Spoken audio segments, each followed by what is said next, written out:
supporting that idea there. Okay. Okay. So I need to take roll. We're just missing Joseph. Anybody else?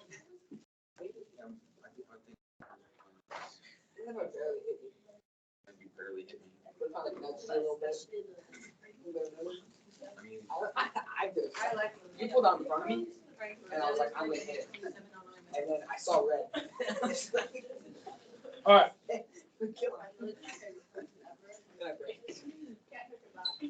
Focus. All right, we're wrapping up federalism today. It's just another graph, guys. Most people don't realize just how much states have become dependent since really the 1970s, okay? And it's continuing to grow. Soon we'll get some stuff on this from COVID and so forth, which is a massive amount of money. For instance, the free lunch that everybody's been eating for 2 years, free breakfast. And that's in every school in America, public and private, okay?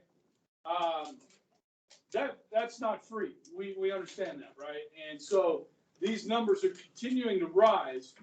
And what the point is here, guys, is that when the states are so dependent and local governments are so dependent on the national government, they are addicted to that money. They are dependent. So the national government can mandate to them how they have to run their states and local governments. For instance, what was served at lunch today? Pizza. That right they ran out. Like Guys, the pizza's good. It's better than the other things they serve. Now, I don't know when they started serving the pizza, but for years we didn't have pizza. Okay. We had the little discs. Yeah, they were nasty. With wheat bread, wheat crust. Yes. So it was basically a hamburger.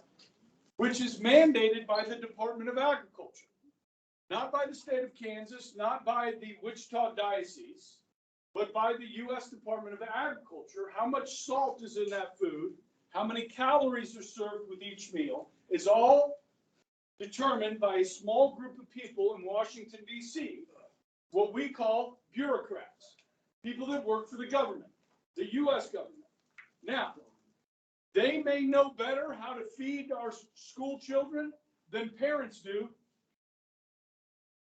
But is that really the role of the national government, the way that the founders looked at it?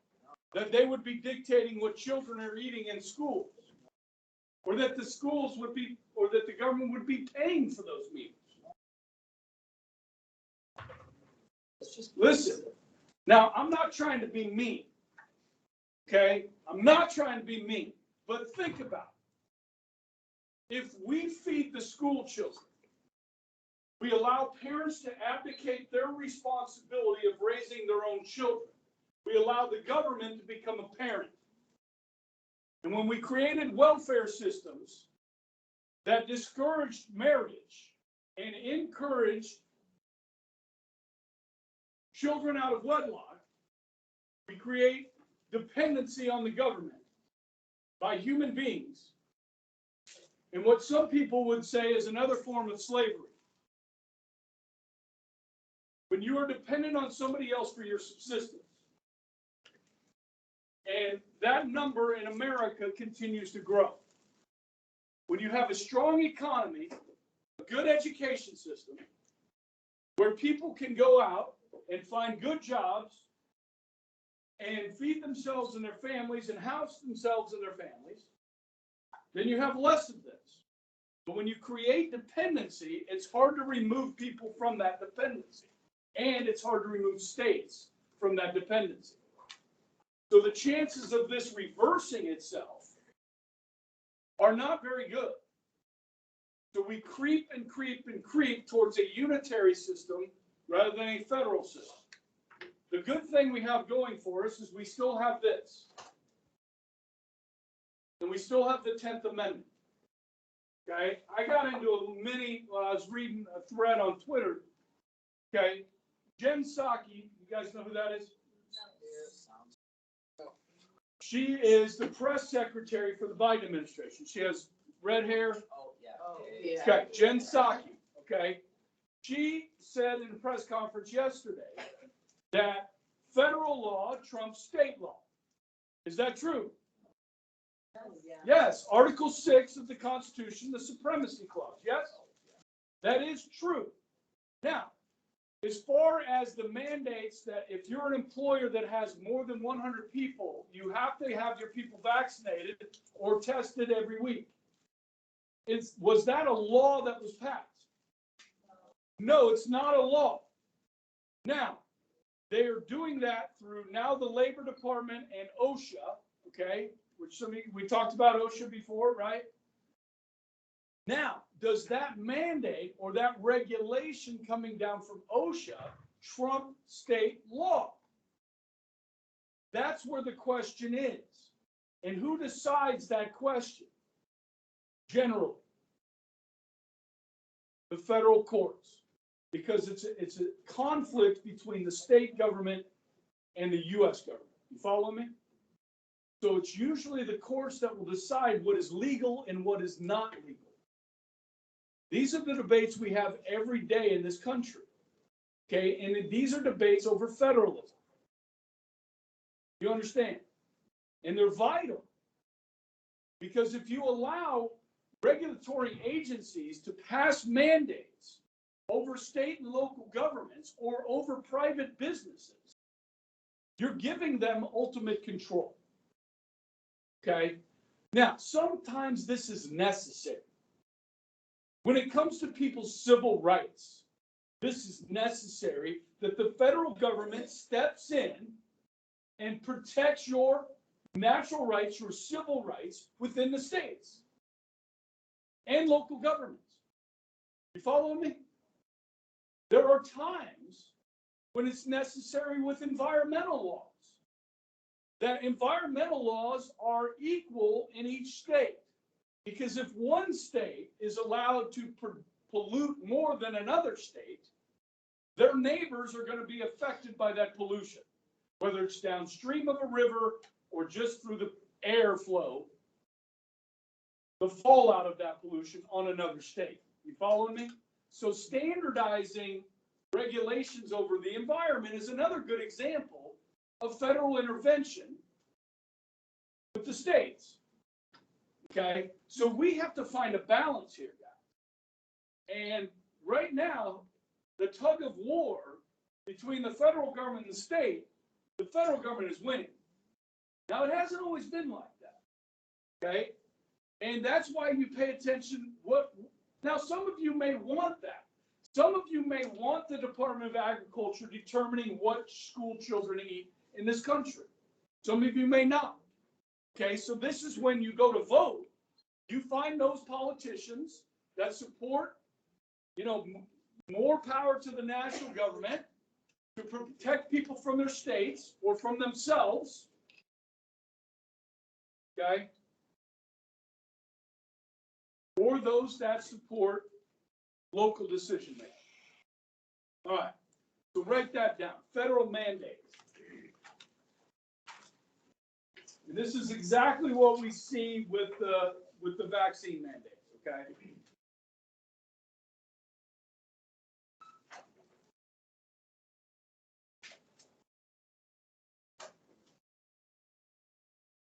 So basically a mandate is a requirement that the federal government imposes on state and local government, okay? Now I'm going to give you some examples of these. You don't need to write these down. But these have affected us here. So again, like I said, you don't have to write all this down. So you can listen. Just know what a federal mandate is. All right? Now, you guys all know what asbestos is? Yes. It was used for insulation in buildings, siding, insulation, yes. Guys, in the ceiling, okay, this school used to have a lot of it, okay? Now, prior to the HVAC system, 50 years old, dying, you guys, when you were freshmen, we had that big thing out back, that big, huge thing that was pumping air in and out. It broke our first day of school. It did. Yeah, it was hot. It was so hot. It was Except so for the hot. new part of the building. Yeah. The rest of it was so hot. So, guys, I remember over the years teaching here, like over spring break or summer break, the building was closed because they were removing asbestos from a certain part of the building. So when they were doing the HVAC system over the last 2 years, they did it in 2 summers, over 2 summers. And guys, do you know how much the HVAC system costs to be repaired? $7 million. 50 grand. 50 grand? No. It's like $4.5 million. Oh, I was gonna say.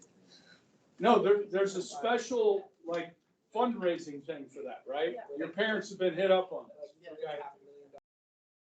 $500,000. Okay, now listen. The HVAC system itself is less than a third of it. The most expensive part of redoing the HVAC system is the removal of asbestos. Okay, it's toxic material, and so people that are removing it are in hazmat suits. I mean, you can't breathe this stuff in, or it can give you cancer. Okay, especially in young lungs like yourselves. And so many schools were built with this stuff. In 1986, they said, look, you need to remove this. Now, if you don't disturb asbestos, and that's why we have these things. This is not the ceiling, this is a false ceiling. Okay, above that, there used to be asbestos.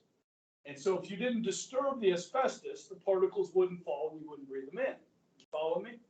Okay, so that's why you have that. But dude, the cave, the commons, that had all asbestos sprayed on it. Okay, so when kids would throw stuff up and hit the ceiling, crap falls down. Boy, that's a lot. It's asbestos, you idiots that throw pencils up there, stuff like that. Wait, so that's why we have these suits like this? That's, yeah. It's like their only reason. I mean, originally, now, we don't necessarily have to have those now. There's no asbestos up there. Okay, but we have lighting fixtures and stuff in there. I mean, you've been in restaurants and stuff that don't have this stuff, right? Just the ceiling. There's no insulation up there. No asbestos. You don't need it.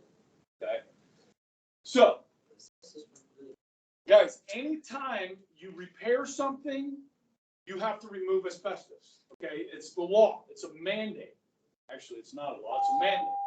Okay? The Federal Clean Air Act, states were given goals to reach, and if you reach those goals on your own, federal government would not get involved.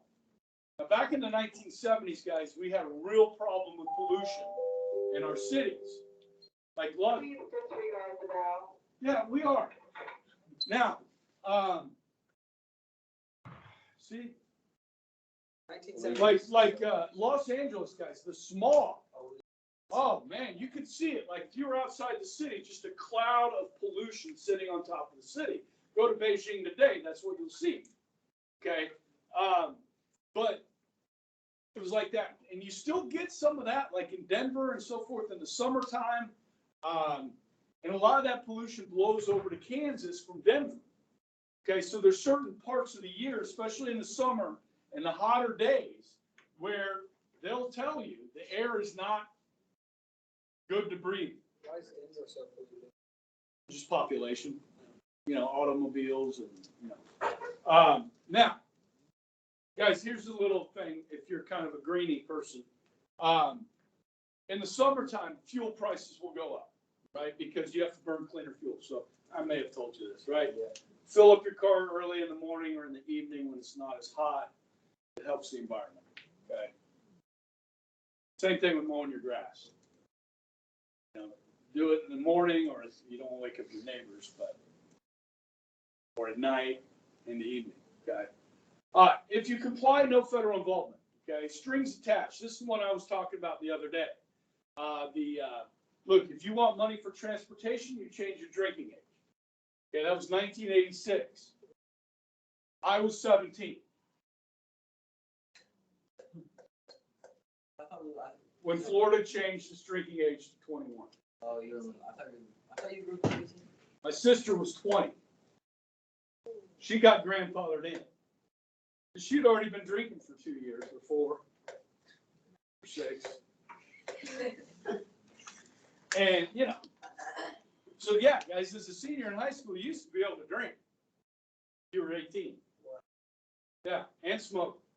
Now, you guys know they used to have smoking sections here at Yes. school, right? Yep. So where the library sits today, Yeah, when I first started teaching here, was a big courtyard. yeah, that's what I did. Yeah. And people, you could go out and smoke. Actually, I think the smoking area was over by, you remember where the salad bar used to be? There's a door across from that. Yeah, back in there, you could go back and smoke. Yeah, that little breezeway. That's where people. Wait, so like the library was not a building, it was outside? Yeah, it was a, Yeah, the library. yeah, it was a courtyard. So kids would just like leave class and go like. Well, they could go out and eat in the courtyard. And I don't think you could smoke in the courtyard, but you could smoke. Like the In that student- other the area. Students Like just during lunch? Huh? Students could. Just during lunch? Yeah, Like what stopped that though? Just like, cause I mean, smoking at 18 is still legal. liberals.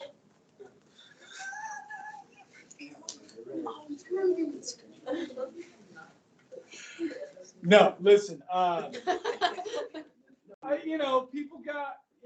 people got cancer. I mean, guys, if you go back to the 50s, They were doing some stuff. They would encourage. everybody smoked, man. It was bad. When I was growing, I grew up in a 2-house smoking family. Both of my parents smoked. And, I was in the freaking hospital when I was 5 from asthma.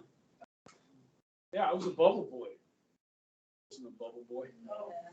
You have to live in a bubble? Yeah, like, well, they put me in a tent, like, with oxygen. They really put you in a bubble? Yeah, in the hospital. Yeah.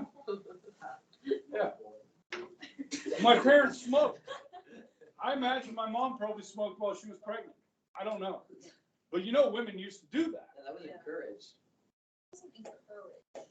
No, they would say like smoking was good for you. Yeah. Because they didn't know it caused cancer yet. Well, and then they found out it did, and they didn't tell anybody, and then they got sued. Okay, for billions of dollars. Okay.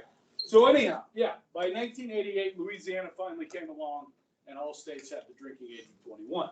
Those are state laws, not federal laws. Okay, but it's like somebody said the other day, like blackmail. If you want money for transportation, you will do this mandate. Okay. Now with the smoking to 21 was a federal law. That's not state laws, that's federal. Tobacco, okay? And I don't even remember them debating it in Congress. They just said, we're gonna do it. We're not out of time, are we? Okay. Disregard Oh my God. All right, teachers and students, no doubt we are having some issues with the bell Really? schedule, so follow the activity schedule, bell schedule. I just and need to take we'll a get 3-minute things, segment taken care of to here. say. Thank you. The bills aren't right. Remain currently in your book hours. I say you could Alright, raise again. with that. Now, guys, you make it a sense of me railing against the national government here. Maybe? Yes. Yes. Okay. Well, like I said a few minutes ago, guys, there are some good things here with having the federal umbrella, okay? And like I talked about the environmental codes, right? Because if Nebraska says to industry, hey, come into our state and you can pollute as much as you want, okay? Well, we're downstream, and guys, pollution is expensive to control. So businesses will flock to Nebraska because they can make more money because they don't have to control their pollution. You follow me? And that's not good. Okay. So now some states like California have even higher environment. You can go beyond what the federal government mandates. Okay. Which some states do. Okay. So this is good. Now, one thing we can do as a state, or states do tend to do, is give tax credits to businesses that move into their state. So if you guys have ever heard this, the insurance capital of the world is what? Anybody know what city is the insurance capital of the world? No, it's not gonna be New York. California. Hartford, Connecticut. Okay? And so in Hartford, Connecticut, they give tax breaks to insurance companies that open their headquarters there. We do this with our aircraft companies. So if Cessna says, We want to build a new plant, a new factory, and it's going to employ 500 workers, full-time, with good wages. The city of Wichita and Sedgwick County could say, okay, you're not going to pay any property taxes on that new factory for 10 years. It's called a tax abatement, 10 years. Now, people are pissed. Some people are pissed because this corporation is going to make all this money and not have to pay any taxes. We're going to lose out on that revenue. But you just created 500 good paying jobs, and all those 500 people are going to be paying what? Taxes. And so you don't actually lose revenue, okay? You gain it. And it's good for your city. Okay, now, I'm not big on corporate welfare, but guys, states compete for these industries. You understand? And so they want them to move to their states. And so laws are passed to try and attract more business to their state. Lower taxes in some areas and so forth. You with me? We all want good jobs. Okay, and then this one is so important, guys, when it comes to civil rights, okay? The 14th Amendment, again, incorporates the Bill of Rights into the states. That was in 1866. But we still had Jim Crow laws and so forth, yes? Discrimination, yes. So this protects the rights of all citizens no matter where you live, whether it's Alabama, Mississippi, or South Carolina. Okay, they protect your rights. Okay, now we've taken our time at doing that, but throughout the 1960s, 70s, 80s, 90s, we've done that. Not just over racial issues, but also over issues of sexual identity, over gay rights, over religious rights. All of these rights that we find in the Constitution, the federal courts, the U.S. government can help protect your rights, okay? And so, like, for instance, some of the states with the mandates are fighting this, okay? And so you have some federal judges that are agreeing with the states and some federal judges that are agreeing with the U.S. government. And so eventually these cases will wind up where? The U.S. Supreme Court, okay? And that's why it's important who we elect as president, because they appoint those justices, and it's important who's in the Senate because they approve those justices, okay? This is why we pay attention. What kind of country do you want to live in? And this is it, okay? Now, the great thing about federalism is this, guys. You get to experiment. You have 50 different laboratories, 50 different states. Yes? Yeah. If they are allowed the freedom to tackle problems within their states and come up with good ideas, good public policies to solve problems, other states can follow what those states do. If you have a one-size-fits-all coming out of Washington, D.C., you lose these laboratories. So, what, in federalism terms, would you call a laboratory of democracy? State. States are sometimes referred to as what? Laboratories of democracy. Got that? You might want to write that down.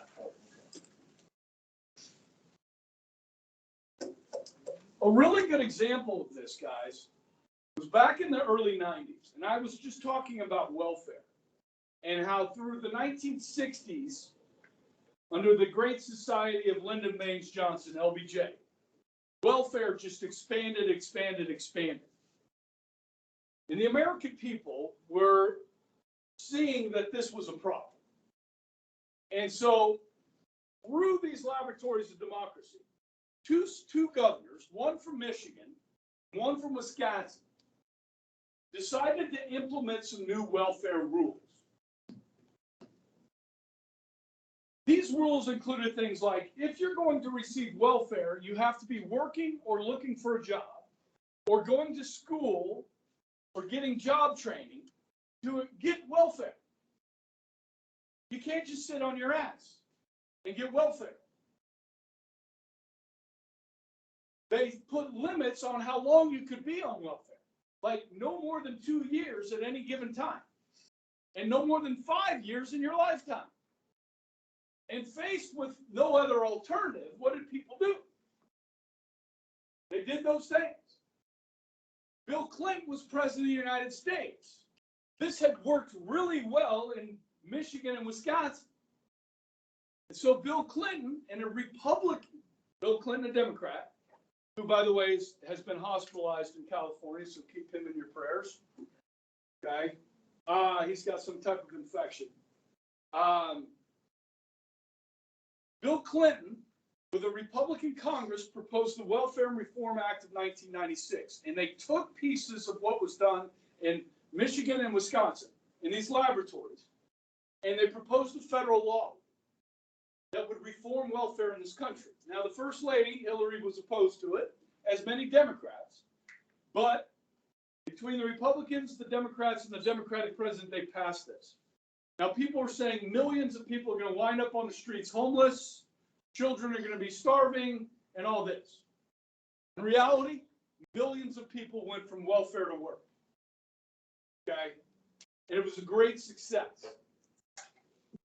Again, if you have one size fits all, you don't get that experimentation, guys. And we have smart people in every state. We have talented people in every state that care about other people and want to see public policies that can solve problems like homelessness in your communities and so forth. Okay? So that's one way to encourage the use of federalism away from unitary system. Okay? You don't need to write this down, but guys, giving states some authority and some power is important. For instance, you guys know any constitutional amendment, change to the Constitution, has to be ratified by the states. And it's an additional check against a powerful government. Yes? Okay? And you guys some of you did an outstanding job with your amendment outlines. I read over those this morning. Some of you guys did a lot of research and were very thoughtful about what you wrote down. Some of you guys probably have a little more work to do before you write your paragraphs. But when you look at where these rights come from, okay, and why they are in there, that is important to just kind of think about the philosophy of government and what our rights are and why we have a Constitution. And we just did the basics of the Constitution. Okay, it is a document that limits the power of government. That's what its main role is to do, so that government does not become tyrannical. And I think sometimes in this country we forget that. Okay, our government wasn't created to take care of people, but our government was created to look out for the general welfare of the people. Okay, and sometimes that involves the government getting involved in our lives. Okay. It's just, where is that balance point? Okay, that's what we've got to pay attention to and think about when we vote and so forth. Okay. 10th Amendment, reserve powers is in there. Okay. A lot of the things, you don't have to write this down, a lot of things we do at the local level affect our daily lives. Okay. So public education, fire protection, car registration, road construction, libraries, these are all state and local, okay? Police forces, these affect our daily lives. This involves more people in the decision-making process rather than 538 people in Washington, D.C., or 535 plus 9. What's that? What would happen if we just got rid of it? We would fall apart. Well, you remember the Articles of Confederation. So those are things. What if we just cut it down? Well, that's okay. So one of the problems is going to be the money. You know what I mean? So like if you really want to, what's called devolution of power from the federal government to the states. Okay, it's that example I gave you 2 days ago when I talked about speed limits. Returning that power to the states over that, okay? That is devolution. We saw that in the 1990s. Okay, so it hasn't been that long that we saw Congress pushing power back to the states. This is something that Trump tried to do as well. Okay, drain the swamp, drain that power from DC. Okay, the real power in this country used to be on Wall Street. Real power in this country today is in Washington, D.C. The wealthiest counties, the top 11 wealthiest counties in the United States are all in Virginia, surrounding Washington, D.C. That's where the money is now. So with the power of the federal government, for regulation, Wall Street is no longer the power. You got to go to the politicians to get the power. That's scary. That's crony capitalism. Okay, and so you want now Wall Street needs to be regulated. You got to watch what they're doing. Okay, we need the SEC. We need these things to prevent abuse and greed. Okay, but greed drives capitalism, and people want to make money, so they hustle, they work hard, and that's good for other people because it helps create wealth. But yeah. It would have to be done slowly, and we'll talk more about it, I promise. So this is what we do. We have this tug of war, okay, between the states and the federal government. Over certain periods of American history, the federal government wins. Other parts of American history, the states win, okay? And you just got to keep track of that and pay attention, okay? So sometimes you have unfunded mandates where they tell you to do something. Let me give you an example of an unfunded mandate. Is this one, the American for Disabilities Act, the ADA, which was actually passed into law during George Herbert Walker Bush, the first Bush, 1991. So let's talk about the football stadium, okay? So is there an elevator at the football stadium for the press box? Is there a ramp to get into the stands, in our stands on this side? No. If we expand those stands, make them bigger, do construction project on them, you have to put in ADA. You have to make it handicap accessible. Okay? The government doesn't give you any money for that. You understand? So if you have a building like this and you do construction on it, you have to make it ADA capable. That's why we have an elevator. Okay? So the people that can't go up the stairs. Yes? Okay. So that's an example of unfunded mandate. And I think most people we need to make life accessible in the public spaces for people. Okay? Or even in private spaces, possibly. Okay? But then some people argue, well, you don't give us any money to do that. And then you're like, well, too bad. You know what I mean? That's the argument. Okay? And so you see things like voting rights, the Voting Rights Act of 1970, we've seen a lot of those. And you certainly saw that during COVID with mail-in balloting and so forth, which there are political fights over. Okay? We have these every day. Okay? And so the fact that most Americans don't even know what federalism is a little bit scary. They know what it is, they just don't understand it. Okay? And so I hope that by spending a couple days on this, you guys have a better understanding for it. Okay? Look at that. I didn't even know I had that slide in there. That's for my regular people. Okay, you have that on page 60. All right, one more thing. I got one more thing.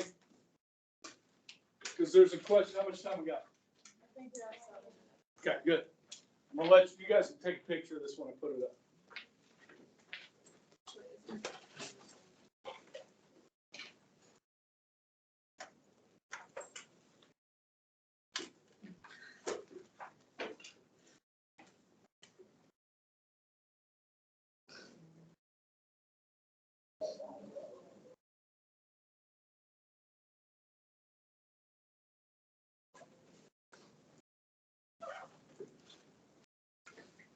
This is actually a pretty good graph of federalism timeline dating back. Okay, obviously you had the Civil War, which was over federalism.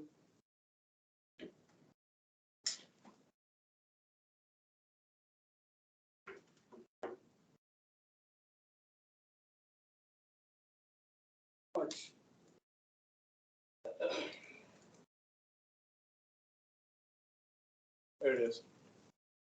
Okay, checks and balances. And we read about this with one of the Federalist papers. Okay, and you guys can take a picture of this if you want. Now, you're probably more familiar with this than you think. I have the perfect picture.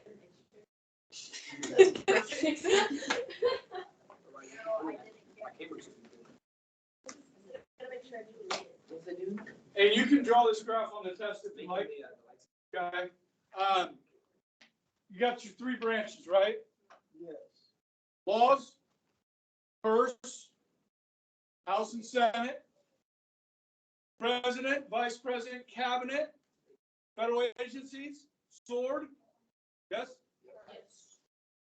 Federal courts, Supreme Court, judicial branch, appeals courts, appellate courts, and district courts, okay?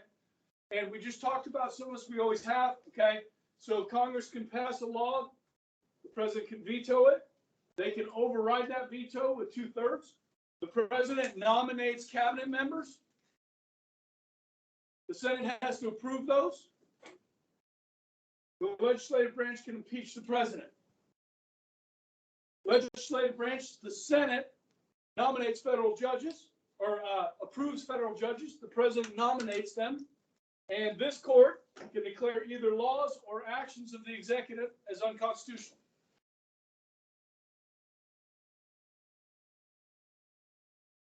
Like, that's pretty much all of it. It's like all in there. It's pretty good. Okay. So that's an important part. That's blocking vice with vice. Yes. I talked about a system of mutual frustration. Okay.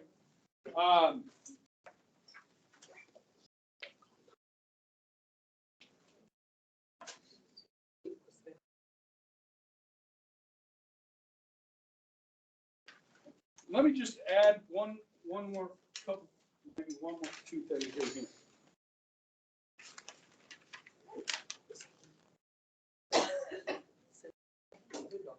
Okay, we talked about obligations the national government has to the states. Like, you can't mess with the state's boundaries, borders. Okay, have to help with like rebellion or with invasion. Federal government has to help with that. Okay, there's certain things states help the national government with. Okay, who runs the federal elections? The states run the federal elections. Okay. I remember back when Obama was president and he was leaving office and Trump was running, and you had all this Russia stuff, right? Russians are hacking our elections and stuff. Okay. Oh, Biden said this, and he said, look, we have 50 different systems that run our elections. It's so decentralized that no foreign country can hack our elections. You understand? Like, they can't. Now, if you have voting machines hooked up to the internet, then it could be hacked. And voting machines are not supposed to be hooked up to the internet. You understand? And in some states they were in this last election. That's a no-no. Okay? And should not ever happen again. Okay?